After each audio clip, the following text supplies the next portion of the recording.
This is Rotorua, a bustling tourist city renowned for its geothermal activity and Maori culture.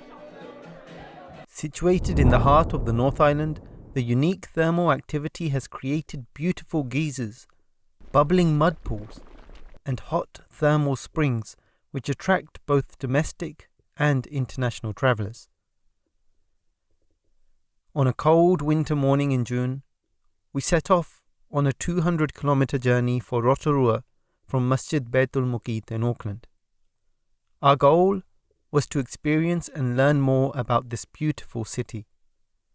Not because of its beautiful landscapes and natural wonders, not because of the unique Maori cultural experiences. Rather, we wished to experience and relive part of the historic tour of the worldwide head of the Ahmadiyya Muslim community, His Holiness Hazrat Mirza Masroor Ahmad. Alongside the countless other engagements, His Holiness was also taken to the city of Rotorua for a brief tour of this geothermal city. Today, we will be reminiscing the visit of His Holiness to this beautiful city and giving you an insight into some of its other attractions. In 2013, His Holiness visited this site, Te Puia. In Abid Khan Sahib's diary of the visit, we find that Muhammad Iqbal Sahib, the president of Jamaat New Zealand at the time, narrated his feelings of the shortage of time left for this visit. He said, "At the Ridges Hotel in Rotorua, I mentioned to Huzur how we were really late for the tour to see the geysers and hot pools. We had 15 minutes left before the park would shut for the day, of which 5 minutes would have been spent in travel to the park and another 5 minutes in passing through the gates. I offered an alternative thinking the cart and guide would not be available. Huzur declined my suggestion of the alternative and decided to stick to the plan and go to the geothermal lakes. Alhamdulillah, in the end, Allah made His Khalifa's sightseeing tour run smooth. The tour guide was there, the cart was available, and the sightseeing was extended until Huzur was happy to leave the park. It so happened that at that time the park was available to Huzur only. And so, on that day, Huzur taught me a beautiful lesson of Allah's grace and how I should never fall short of full trust in Allah for His blessings. So, we thought we'd come here with plenty of time and explore the wonders of this site, which His Holiness eagerly enjoyed. The Tangata Whenua, the indigenous people of the land, or the Maori in this region, have made these natural wonders a part of their lives. The Te Puia experience begins with a porphyry onto the Rotofio marae. A porphyry is a traditional ceremony welcoming people onto a marae. The porphyry is a process whereby the host people welcome visitors on the marae, a gathering courtyard which is the hub of a Maori community. This reminded me of the welcome Huzur received at Turanga Waiwai. In modern times, a wero or taki ritual challenge occurs when a particularly important visitor is being welcomed. A full challenge involves 3 challengers who are warriors. The Rako Whakahara warning baton is laid down by the first challenger. After it is picked up by the honoured guest, the challenger turns and returns to his people.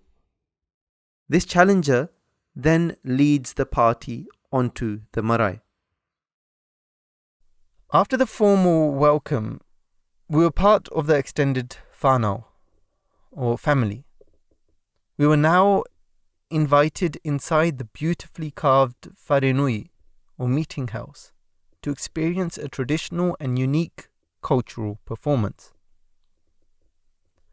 The Maori cultural performances last approximately 40 minutes and consist of games, a Haka, and also gives an opportunity for guests to experience the Maori culture for themselves. The Haka is a type of ancient Maori war dance traditionally used on the battlefield, as well as when groups came together in peace. Today, Haka are still used during Maori ceremonies and celebrations to honour guests and show the importance of the occasion. Haka are also used to challenge opponents on the sports field. You may have seen a Haka performed by New Zealand's All Blacks before a rugby match. You probably agree that it's a terrifying sight to behold. Rotorua's volcanic activity has drawn visitors to the region for generations, and when it comes to things to do in Rotorua, no visit is complete without exploring its spectacular thermal parks and attractions. The Pohutu is the largest active geyser in the southern hemisphere. The geyser erupts once or twice every hour and sometimes reaches heights of 30 meters or 100 feet. Mud pools are an icon of New Zealand scenery. A mud pot or mud pool is a sort of acidic hot spring or fumarole with limited water.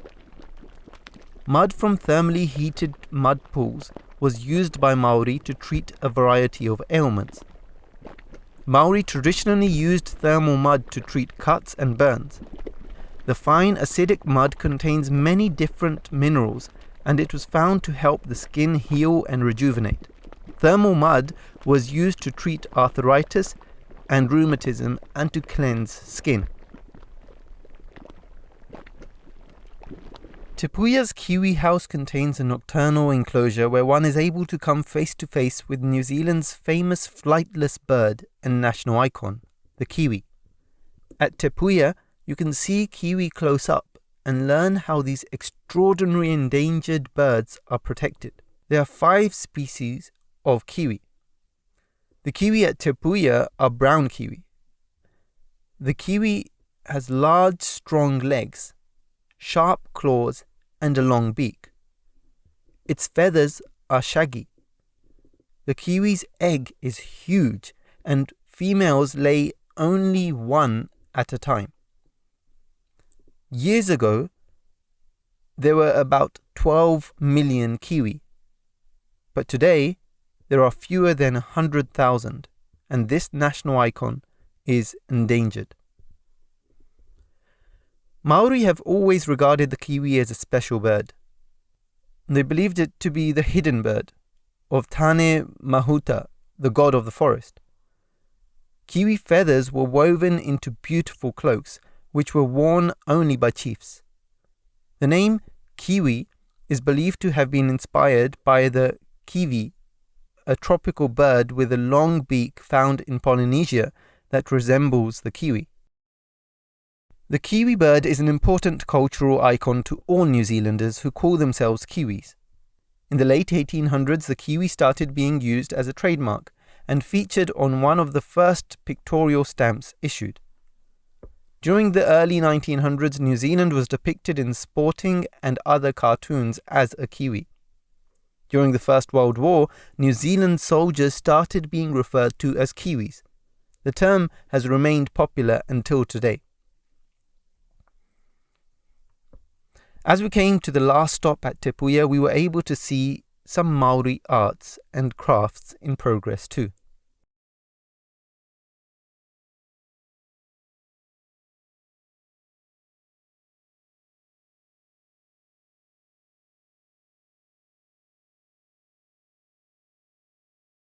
Now, off to Lake Rotorua.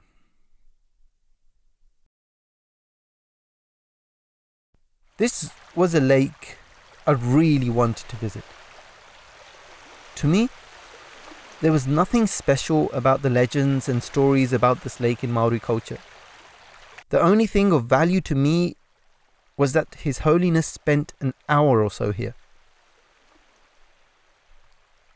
Abid Khan Sahib described it as one of the most intimate and enjoyable parts of the entire tour. This was a must for us. Huzur spent nearly an hour at the lake, and it seemed that he was able to relax and take in Allah's natural beauty. Huzur went and sat on a bench on his own, facing the lake. It seemed that Huzur wished to quietly sit and reflect without the normal crowd of people around him. Abid Khan Sahib captured this moment in his diary with a beautiful and memorable photo. Our mission was to locate that same bench and enjoy the moment.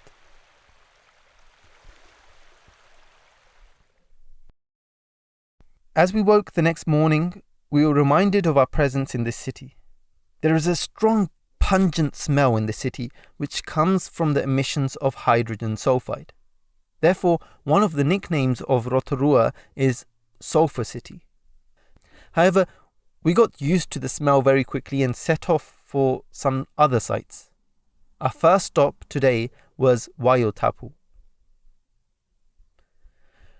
Watoto Maori for sacred waters, is an active geothermal area and is New Zealand's most colourful geothermal attraction.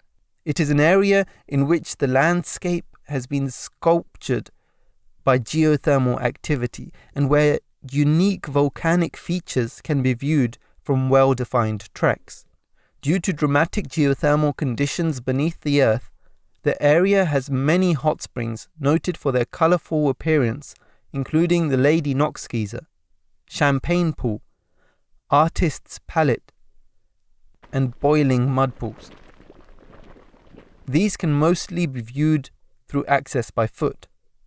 And in addition to a paid and curated experience, naturally forming hot springs appear around the area anyways. The Lady Knox Geyser is a geyser named after Lady Constance Knox, the second daughter of Knox, 15th Governor of New Zealand. The geyser is induced to erupt daily by dropping a surfactant detergent into the opening of the vent. Eruptions produce a jet of water reaching up to 20 meters and can last for over an hour, depending on the weather.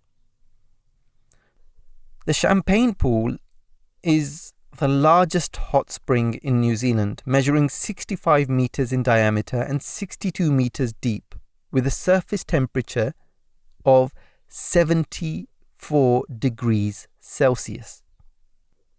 The bubbles you see rising out of the pool are from carbon dioxide and provide the champagne-like effect in the water. The orange rim around the edge of the pool contains the minerals arsenic and antimony sulfur. As we walked around, we were left amazed and in wonder at the beauty of Allah's creation. The incredible colours of nature and the beautifully crafted natural wonders. The underground systems which lead to the geysers and their eruptions all show the intricacies and balance of creation. As our time came to an end, before making our way back to Auckland, we made one last stop. This is Skyline Rotorua. Skyline Rotorua is an all-weather attraction, open every day of the year and a must-visit attraction in Rotorua. The Skyline Rotorua gondola is a most spectacular way to take in the 180-degree views of the city. Visitors can jump on board one of the 8-seater gondola cabins and experience spectacular views of Lake Rotorua, the city, and steaming geothermal vistas. Once up top, visitors can choose to luge, mountain bike, sky swing, or check out the natural trails. The luge is a world first, with 3 different track options and over 5 kilometers of track to ride. Once is certainly never enough. Riders have full control over the 3-wheel, gravity-based luge cart. Nestle into a luge cart and zip off with friends or family to discover who has the skills to master the luge.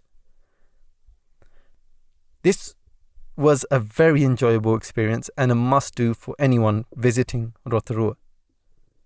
Finally, as we enjoyed our time in Rotorua and appreciated the beauty of Allah, we were also reminded of the blessed time His Holiness spent in this city.